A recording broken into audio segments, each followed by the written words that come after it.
Everybody. Welcome to the Scrutiny Inquiry Panel, inquiry into grants. Just to say, I'm being asked to chair it because Joe Hale is not available.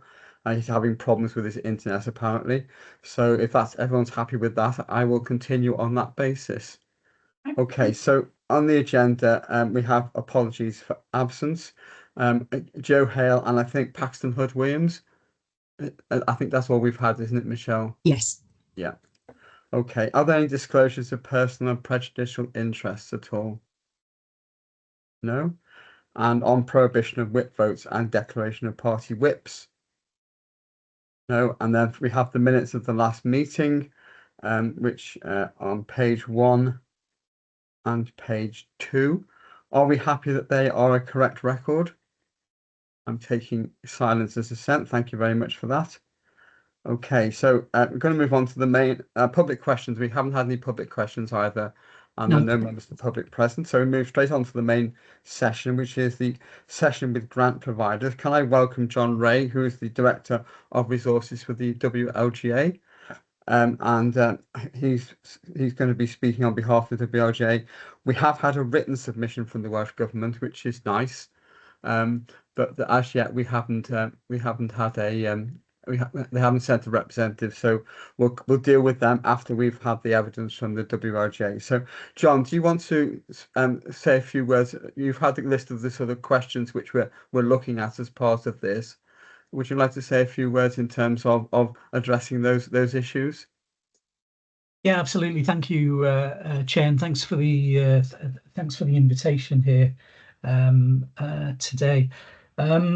I think that as far as the WLGA is concerned, we've had a long-standing our long-standing policy is to basically pursue unhypothecated funding or unearmarked funding where it's practicable to do so. And to that end, we always, one of our main lobbies to the Welsh Government is to incorporate as many of these specific grants into the general settlement as possible.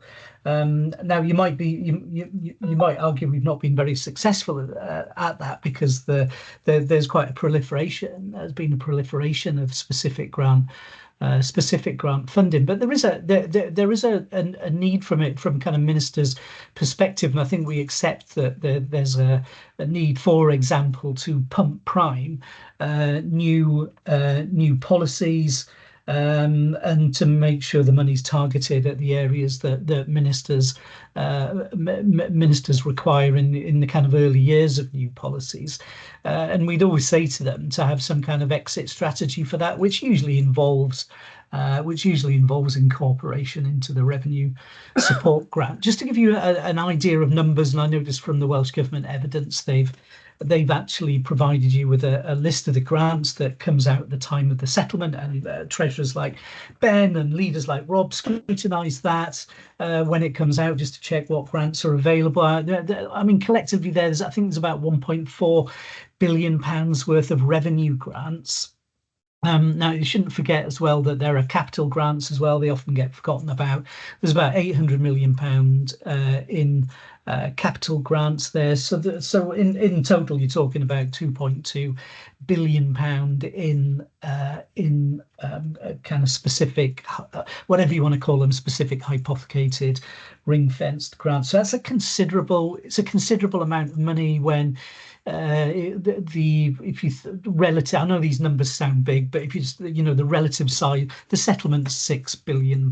So that tells you how large the kind of overall aggregate pot is for specific grants, and maybe depending on your definition of local government expenditure, I'd say that the definite net current expenditure across unitary authorities is about £10 billion. So that's it's not an inconsiderable amount of money, and I think that's really grown over the years.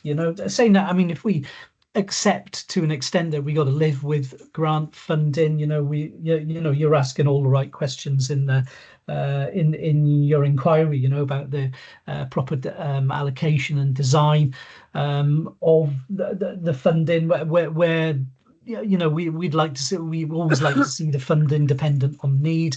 Sometimes that I think that there are two kind of routes for the Welsh government to go down there. One, they'll maybe find a suitable formula. Sometimes that's based on the formula that's used in the RSG, and the other route is to is usually some kind of bid-based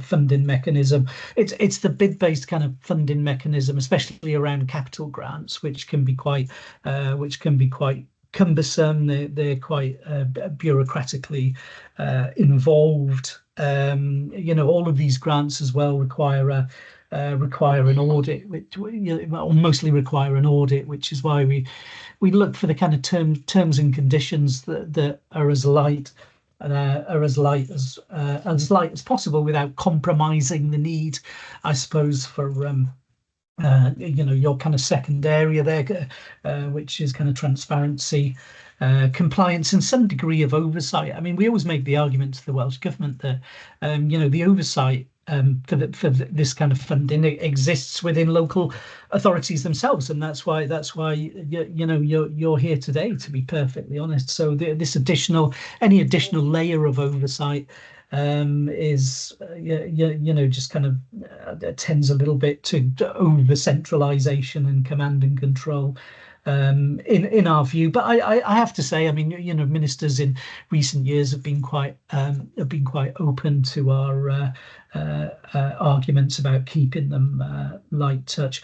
As ever, we always encourage some form of evaluation on the grant funding itself, mostly around has it achieved its objectives? Are they have they been achieved? Has value for money been achieved? And we always think of value for money in that kind of professional framework of efficiency, economy, and effectiveness. So that it kind of covers outcomes as well. So, and I suppose in summary, Chair, we kind of live with all these grants in as an association, and we're not alone as an association in COSLA in Scotland. Also encourage the Scottish government to dehypothecate these things, and so do the LGA in England.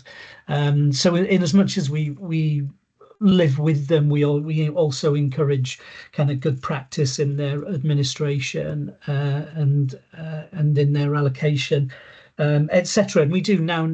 I speak quite often with the Grants Centre of Excellence in Welsh Government. I mean, so sometimes it's not. In recent years, we found we can't incorporate all the grants that we'd like, but we have seen some success in the way that grants have been consolidated, especially around education grants, for example. And we rely on a lot of what the WLJ, the relationships that WLJ the leadership has. So the leader here, Councillor Stewart, who is actually also our deputy leader in the WLJ. Both Councillor Stewart and the leader will raise the issue of specific grants intermittently, in the finance subgroup and in other fora with ministers. And I think we get I think we put a good case forward. And as I said, we've been quite successful in the consolidation of some grants. I think we'd just like to see more of them go into the revenue support grants at the end of the day. I wasn't going to say anything else, Chair. Hopefully that's kind of covered it. I thought it was a good response by the Welsh Government. I suspect that's been drafted up by the Grants Centre of Excellence and officials in the Local Government Finance Division, so it's quite a good submission. Thanks, John. Can I ask, WLGA does administer some grants, presumably on behalf of the Welsh Government. What level of administration and oversight do you maintain on those grants, or do you take a very light touch to how those grants are spent? Yeah, good question. So just to give you an idea of scale there, I mean, we just checking over the last 3 years, we usually have grant funding of about £20 million that comes in through the doors of the WLGA. We find that about £8 million. Usually around, I'm quoting very broad terms around these figures. Around about £8 million of that is kind of passported straight out to local government. Some of it is partially passported. It's maybe another £8 million. Because some of it is we'll have some, let's say, a central coordination team within the WLGA. If I think about the kind of armed forces free swimming grants, not a lot of money, it's maybe about 50, £60,000 as a degree of administration goes on within the WLGA itself. To the National Music Service, which is quite a large, that's about £4.5 million, and there's quite a large support team within the WLGA that actually does a lot of national coordination work. I guess it's not, it's not just all bureaucracy and administering grant. There's a lot of support around that, which I think is a key part of and you've put that down. It's a key part of your inquiry as well. So that gives you a sense of the kind of scale. I mean, a lot of the remainder of the funding is grants that come into the WLJ for national, strictly for national kind of coordination, national coordination functions. Social care, Wales, for example, give us some funding. Welsh government.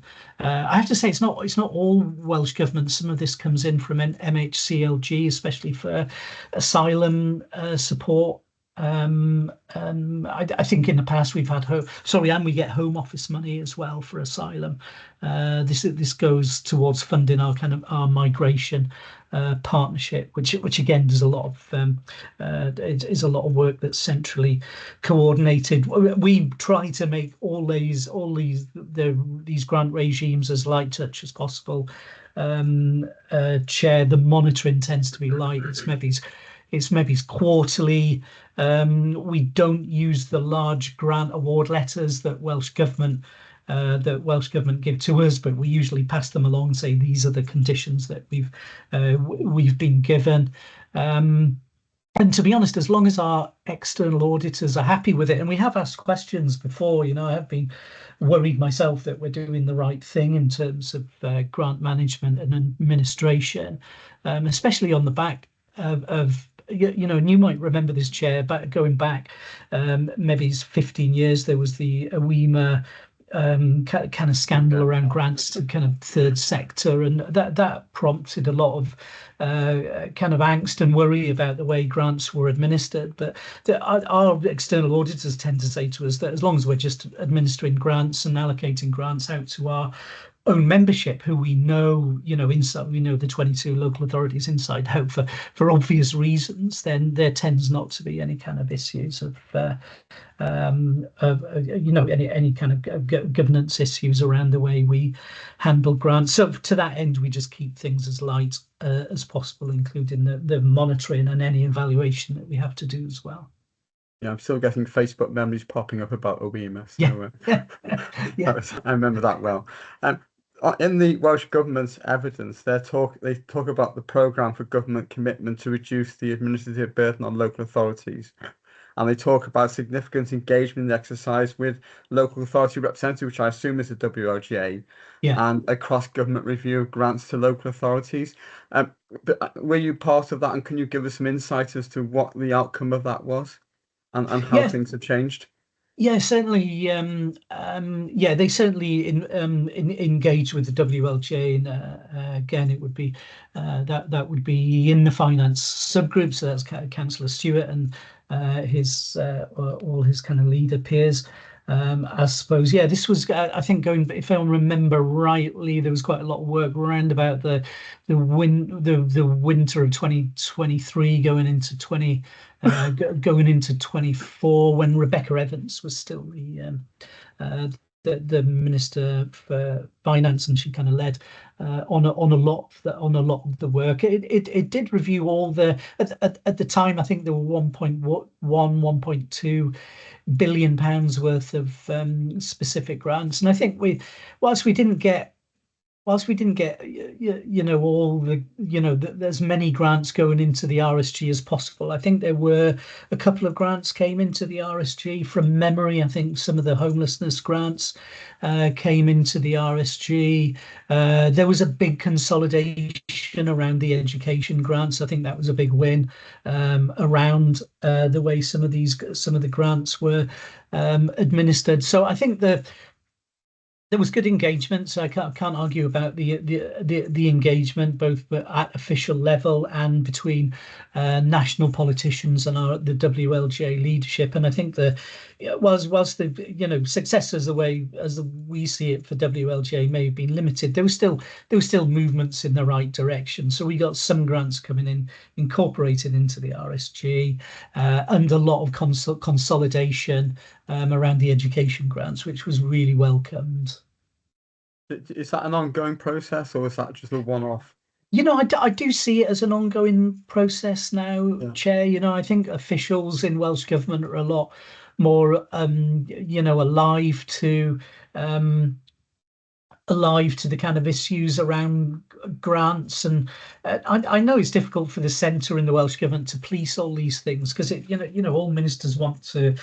I suppose they want to, they want to stand up and announce things, and they want to ensure that the money goes, in the areas that they've announced, and then they want their officials to kind of check that the money goes on the areas where they've said that they've gone and that the outcomes are being achieved. So they'll always want, they'll always want to stand up and say something and make sure it's been delivered. So I can see the difficulty from the Welsh Government perspective. And actually, hands up, I used to be a civil servant in a former life, so I've administered a few grants myself and understand the needs of a government and ministers. But I think kind of officials understand now the needs of the local government to to kind of consolidate as much as possible these grants, or at least have some way out for them that is perhaps once the policy, whatever policies embedded after that period of that initial kind of period, that there's some kind of exit strategy for the funding itself, whether that's to be consolidated as part of another grant or preferably, as I've said, incorporated into the revenue support grant. Our hope is still that we'll be able to agree some kind of grants protocol with the Welsh Government. There used to be a grants protocol. Again, it would be way back, Cherry, potentially even when you had some kind of ministerial responsibilities. Yeah. There, way back in the early 2000s, I think from memory, and basically it was just a simple thing that said, accept the need. We accept the need for grant funding. It should be, if you're going to allocate on a formula, it should be a fair formula that allocates money on need, takes some cognizance of deprivation and sparsity. There should be an exit strategy after 2 years, and then it should be incorporated into the RSG. Now, even when we had a protocol, it wasn't stuck to originally, but at least the protocol was there and existed as a framework, I suppose, for officials and ministers to kind of understand, funding within the, how funding should come to the local government sector. Is there actually a standard formula that these grants work to in terms of distribution, or does it depend on the initiative? I think it depends on the initiative. I think there are three routes here for grant administrators. I think the easiest route is just to have a look at the RSG formula, and people like Ben, and maybe even the leader, actually spend a lot of time looking at talking about the funding formula at that kind of national level, and they know that underneath the main funding formula there are about 50 odd formulas. So actually there's a suite of formulas for anyone administering a grant to actually choose from. And by and large, though, there's usually something that kind of fits there. And if not, if you want to design a formula, a good kind of framework for designing a formula would be to adhere to three principles: have a main client group in there, some adjustment for sparsity if it's required, and some adjustment for deprivation if it's required. So you can design your own formula, which is the second route. And the third route for grant administrators administering these things is maybe just to think if it's a very specific kind of funding route. We're finding that on the Connecting Care that actually maybe's just the if you've got an idea of what each local authority might spend, then you should choose some a mechanism that actually replicates that pattern of spend across the 22. Sometimes formulas don't do that in a very exact way. I once sat in on a distribution subgroup meeting, which was very scary. Rob, Yeah. I'm sure you sat in on a few of them as well. Do you want to? Yeah, absolutely, Chair. And I was just going to add to what John's out. Agree absolutely what John's said, but just to layer over the fact that there is a live discussion ongoing in WLGA at the present time around the formula, around the weightings. I think the key principles we're all agreed on, though, is that we'll use up-to-date data whenever possible, and the most up-to-date data, because we don't want to be making allocations based on out-of-date data. But that in itself is where you're using data sets that could be 10 years old. If you suddenly make a movement, that can lead to a big change in how the funding formula is then split up or allocated. So again, there's lots of considerations at the moment. I continually say to colleagues, whilst absolutely look to update the formula and make sure it's as accurate as possible and up to date as possible, there is always going to be a position where somebody is number 1 in the league and somebody is 22 in the league. And what we really need to put all our efforts to is increasing the size or the quantum of the money that's available to us, rather than worrying solely on how it's split, because all it does is take money off one authority and give it to another. So as part of the discussions, we need to continue to lobby really hard to UK government for more money to come to Wales, and then for a fairer share of that money to come to local government, so that we have the money that we need to deliver services, whether it be through the main RSG or through some of the smaller grants. But that's a live discussion, and like yourself, Chair, the distributions groups are a real pleasure sometimes to be in, and the detail that you get into is bedtime reading. I love bedtime reading. I'm not sure about that. Yeah. Okay. Has anyone else got any questions they want to pose to John or to Rob, in fact, in terms of the WLGA at all? Ben, sorry, I see Ben coming in. It's not a question, Councillor Black, but I would just like to place on record my thanks for John's attendance. I know you have and will anyway, but it's very useful to have his perspective pan Wales, not just my myopic view of our 1/22nd share. I am pleased that pretty much everything John has said should echo and chime with everything you've heard from me in terms of those things about river exit strategies, what the logic is. We accept ministers have a deferential right to have some things that they will want to stand up and announce, as John has said. So I think it echoed and chimed appropriately. I think Councillor Stewart's point at the end is a good one, in terms of, yes, it's about the overall quantum of pie, and sometimes we can get a little bit bogged down into arguing over who gets shares. Equally, we try through WLJ and also through the Society of Welsh Treasurers to try and be rounded. John will know that I'm not exactly shy in expressing my views on some of the things that change in formula. On some we've come top, on some we've come near the bottom. But in the end, after I make my heat, light, noise and excitement, it is also recognising, as does Councillor Stewart and everyone who's involved, pan treasurers, pan leaders around, you can't win them all. And I think the point that Councillor Stewart made is a valid one that we scrabble around in. But I'm particularly reassured, and I'm sure panel will be, that probably everything you've heard from John entirely chimes and accords with what you've heard. Right and sensible that as a panel you look outside and take advice and soundings from others. And I equally wanted to express, as you have, Chair, my thanks for the Welsh Government's response. It's a rounded, fairly fulsome response from Welsh Government and their officials, and it is helpful in terms of helping you inform your views as you do your panel inquiry. So I just wanted to place that on record. My thanks personally to John for attending. I think our share is a bit more than 1/22, isn't it, normally? Because as the third largest authority, we tend to get a much bigger share.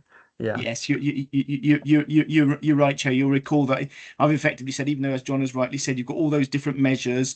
The starting position, as I've given advice to panel, is it's the rule of 7 to 7.5 when it comes to Swansea, because we are proportionately third largest, and there are only so many variables you can then change. If it's driven by RSG, it's going to be 7.5. If it's driven by some of the other things, it might dip to 7. But there is a sort of fag packet to it, and you're right, it's not a 20-second equal share.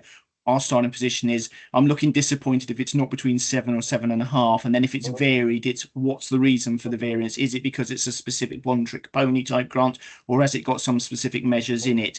We would lose out relatively on sparsity and rurality, on some of the measures. But as I said to you, that's my yardstick when panel has been concerned about, well, how do we know what we're likely to get when we get settlement? We only get national budget shares, and our actual specific allocations are often given to us after we've set the budget. So the panel, for example, John has asked, well, how do you manage that? Same as all treasures. We have a sort of, in the back of our head, a fag packet assumption of what would be our fair shares, and then the noise making and just checking and triangulating as if it's way off from that, and then what the rationale is for that. But you're right, Chair, I didn't mean it's a 20-second equal. Ours is about 7.5. Anything other than that, I start to get a little bit, put my sad face on. Okay. Mike White. Yes, thanks, Chair. Just one question, John, if possibly. And then obviously the compliance with grants insured. Are there areas where perhaps you could look at introducing key performance indicators as well?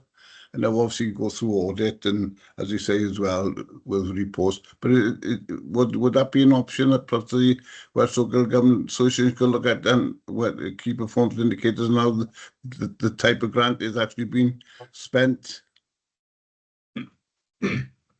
Yeah, I think the KPIs tend to be a standard kind of output stroke outcome measure, and you see them quite often in the in monitoring and evaluation. So I think these are the types of metrics that are reported back to either the Welsh Government or the WLGA from the local authorities. So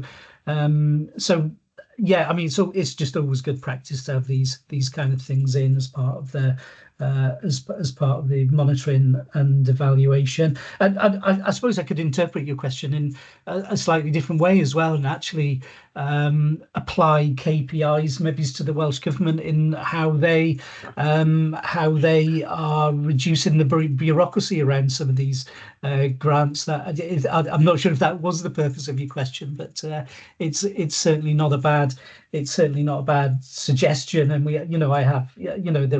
there are basic metrics around the whole universe of specific grants. I mean, as I said, there's about 1.4 billion pounds worth of these things, and there are about there are about 100. You count them up. There's about 100, maybe including capital, maybe it's about 120 different schemes. So it wouldn't be too difficult to come up with some metrics here for the Welsh Government themselves to use as targets in their attempts to reduce bureaucracy, of which reducing specific grant funding and hypothecation and all the bureaucracy around it is a part. Although I think they're doing, as I said, they're doing a better job at keeping the bureaucracy to a minimum.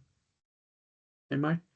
Yeah, I think the issue about command and control is quite important here, isn't it? Because there used to be a grant not so long ago, a performance grant, which was paid to a local authority if they met certain criteria set by the Welsh Government, which was very much about the Welsh Government trying to control the way local councils actually delivered certain services. So I think we do have to be careful a bit in terms of how they use KPIs as well. Yeah.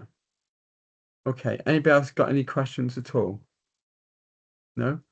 Okay. Can I thank you, John, for coming along? It's been very helpful and very useful. Thank you.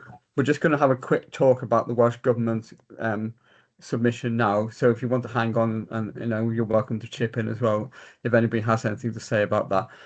So just moving on to that written submission, I assume everybody's had a chance to read through it. Is there anybody got any points they want to raise back to the Welsh Government from that? I think we discussed the strategic partnership agreement with the WRGA. Is there anything else anyone wants to add to that, or are we just happy to enter that into evidence and for discussion when we come to write our final report? No? Okay. I'll give you all a chance to say something now. No? Okay, right. I'm going to assume therefore that we're happy to just enter that into the evidence when we come to write our final report. Okay. So moving on to agenda item 7, that's the project plan. You'll see the next meetings on the 23rd of September, when we've got Public Health Wales, the Police and Crime Commissioner's Office, and Arts Council for Wales, and also we've got the Swansea Council for Voluntary Service there who speaking. So that's going to be a much longer meeting than this one, and hopefully help us just to wrap up all the evidence which we're taking before we start looking at the results of the consultation and putting together a report on our findings. So thank you everybody for attending today, and I will see you at that next meeting. Thanks very much indeed. Thank you. Bye. Bye.